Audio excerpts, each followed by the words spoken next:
Okay, let me know when we're good to go and I'll start.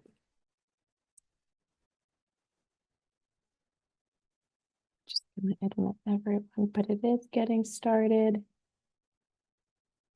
Perfect. And you are good to go, Kate. Are we recording? Okay.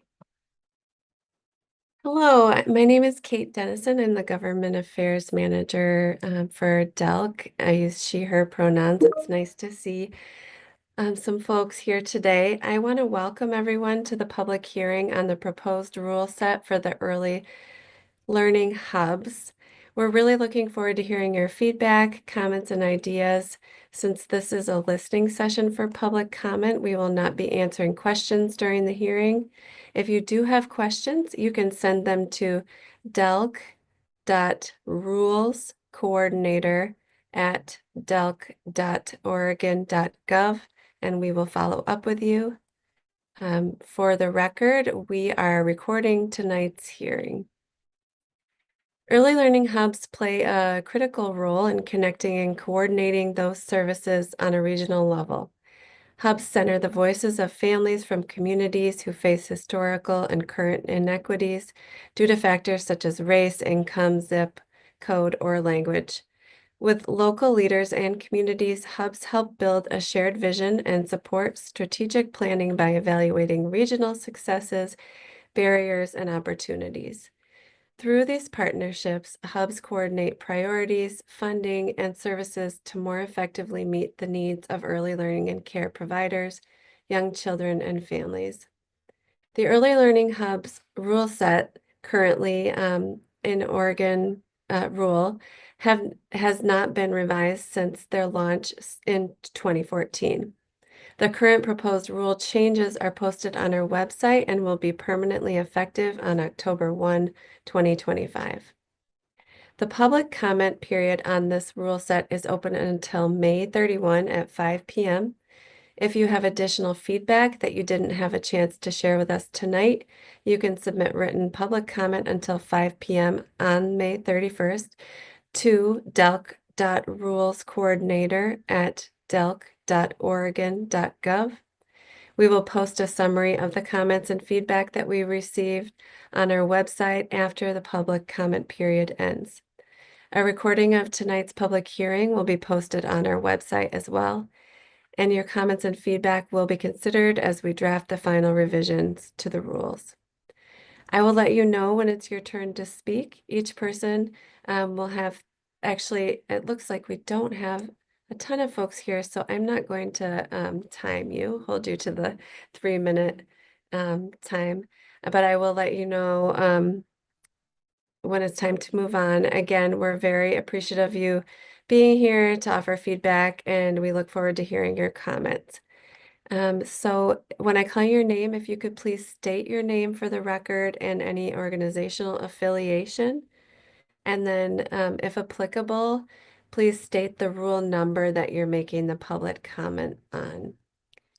I'm going to now call on Jessica. Jessica Duke. Do you have any public comments for the record? Not at this time. We'll probably be submitting written comments. Thank you very much. Thank you. Dan Cushing, do you have any public comments for the record? I do. Thank you. Yeah. Good evening. My name is Dan Cushing. I'm the Government Affairs Director for Yamhill Community Care, which serves as the backbone entity for Yamhill Early Learning Hub. And what I'd like to do tonight is echo some of the comments that were made by my colleague, Jen Lane, during the Rules Advisory Committee. Jen Lane serves as our Early Learning Director, and I was able to listen in to all 3 of the Rules Advisory Committee meetings, and I just can't overstate how much I agree with what Jen raised, especially when it comes to the proposed changes to OAR 41490000110 about the hub governance structure. As it's written right now, the proposed rule would require each hub to have an autonomous governance council with its own bylaws and decision-making authority over hub funds. And unfortunately, this is a change that's going to have drastic consequences in our community. So right now we have an early learning council, which is essentially our governance council, which serves as a committee of the board. But our board of directors almost always does what the council suggests, yet the board retains the legal and fiduciary responsibility for all funds within the organization. The language around autonomous and then further language in the same rule about having to create bylaws is going to have the effect of putting the board of directors of the company in an untenable situation. We're going to have to basically, I mean, we'll have to either separate off the early learning hub from the backbone or do some other kind of wrangling with the bylaws of the whole company in order to accommodate this change. And I understand the problem that this is trying to solve, but I'm afraid that by making this change, there's going to be the unintended consequences of breaking a system that's already working well in our community. And the problems this is trying to solve are not problems in our community. Now, in the third RAC meeting, the agency repeated back many changes that they heard and stated in my mind what they intended to do to address them. And this one was not listed. And so I am really hoping that this change can be addressed in the new rules that come out.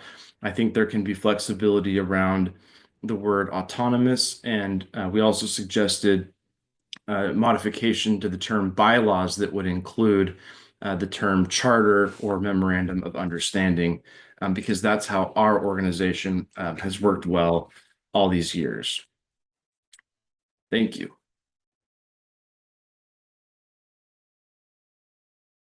Thank you very much.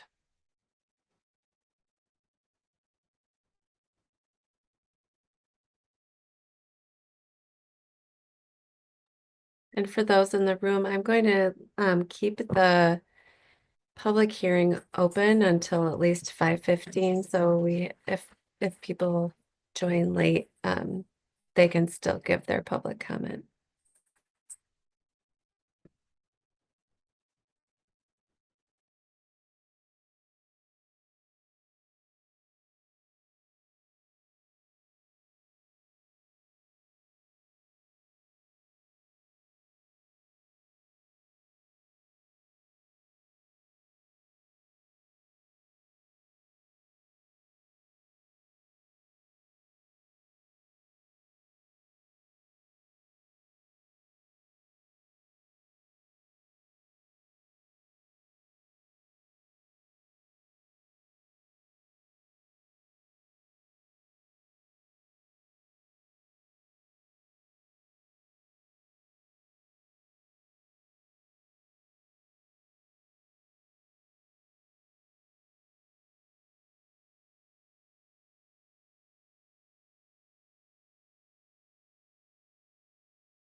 Okay, it is now 5:16 p.m. Seeing no other attendees who wish to make a public comment, we are going to close tonight's public hearing on the Early Learning Hub rule set. Gabby, could you please turn off the recording, or Kate? Yes, I will go ahead and